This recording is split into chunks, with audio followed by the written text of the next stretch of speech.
They know each other very well. They don't like each other at all. And what a better way to end Wildcard weekend than with the Giants and Eagles playing each other for the third time this season. Hey, how are you? Jason Owens and NFL.com's Pat Kerwin with you.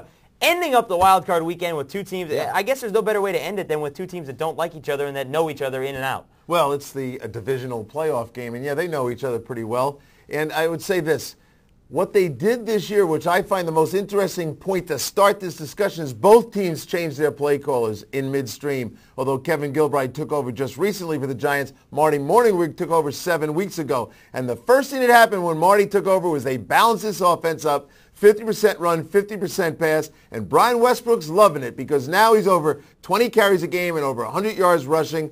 So that's the new, and we'll get into some other things, but that's the new Philadelphia Eagle team right now. All right, as for that one game with Kevin Gilbride, you take a look at what they did against Washington compared to the last 8 games. And, you know, they took the ball out of Eli Manning's hand because, well, they didn't really need him to do anything because Tiki Barber had a career high in rushing yards. That made it pretty easy as they scored 34 points. That, you know, may be the key in this one as well because, you know, we're going to take a look at Eli Manning against Jeff Garcia as what they did this season. And Garcia controlled the offense. As you were talking about with Marty Morningwood, controlled offense, balanced offense. Eli Manning struggled down the stretch. A lot of injuries to his team, a lot of players in and out.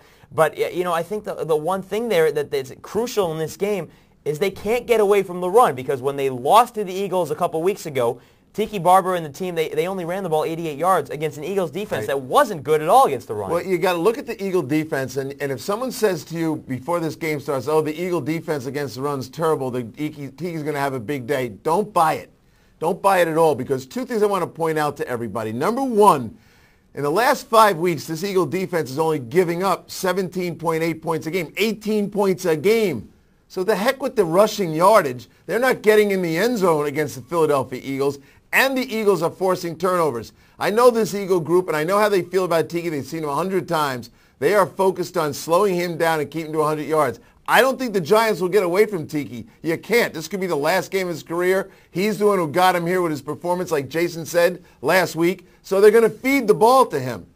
And I don't think even if Shockey plays, he's going to be a big weapon because he's working off a bad ankle. Was he a vertical threat? I doubt it. Yeah, Brian Dawkins said they respect Tiki Barber more than anybody on that team, and you have to. The guy is their best offensive weapon. Now, let's take a look at the offenses here heading into this weekend's game, and you see that they're sort of similar except for the fact that the Eagles are much better through the air. And Sam Madison, cornerback for the Giants, said that, you know, with Jeff Garcia, he brings something similar to what Donovan McNabb did. The one thing that Garcia didn't do that McNabb was doing before he got injured, Garcia only had 2 interceptions in his 6 starts. Yeah, let me comment on 2 things that you want to keep your eye on when you're watching this football game with Garcia. Number 1, the guy will step up in the pocket and attack the line of scrimmage, threatening run up inside. He's not a guy who's going to run outside unless he has to. He's very disciplined at going up in there, and when I watched him on tape, he attacks that line so well coming out of the pocket that the linebackers start buying into it. They surrender a little bit of their zone coverages.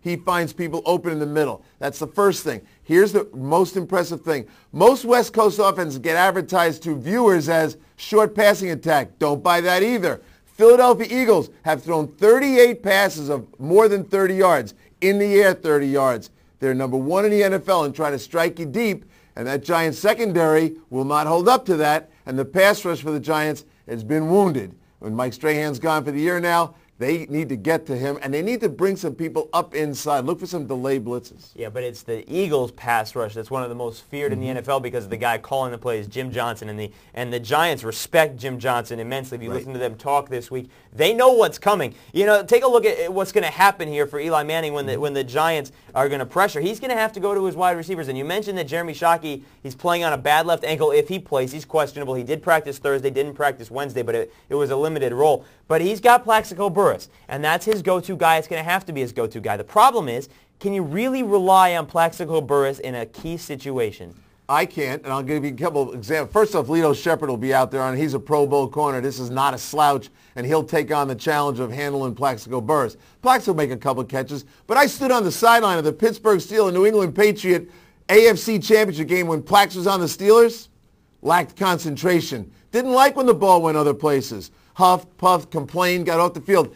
If that personality trait shows up in a big game, and pressure always brings out that in players, He will break your heart, Giant fans, while the Eagles play like a football team. Everybody's tight. Since they got T.O. out of there, this is a group that's playing like a team should play. Yeah, and they're also playing in a similar way as their interstate fellows like the Pittsburgh Steelers did last year down the stretch. Win, get in, make a run, which is exactly what they did. They won their last 4 to make that run, or the last 5 to make that run and get into the playoffs. And, they are now at home and sitting pretty against this Giants team. I like the Eagles. Who do you like? I like the Eagles too, but you mentioned the word home. I want to caution everybody here. Wild card home teams since 2000, they're 11-9, folks. It's almost 50-50 that the home field's an advantage on wild card weekend. The longer we go into the playoffs, the more home field will be a factor. Right now, don't worry about that factor, but I do like the Eagles. The fans will be going crazy. I know they got a jail down the basement. That might be full by the end of the game, too. It's always good to have the jail. That's unbelievable. He has more inside knowledge than anybody in the NFL. Pat Gerwin, Jason Horowitz, folks. Giants and Eagles. It wraps up Wild Card Weekend. Hope you enjoy it. For more on this one or any other Wild Card game, be sure to stay here on CBS Sports Line. We'll talk to you soon. Take care.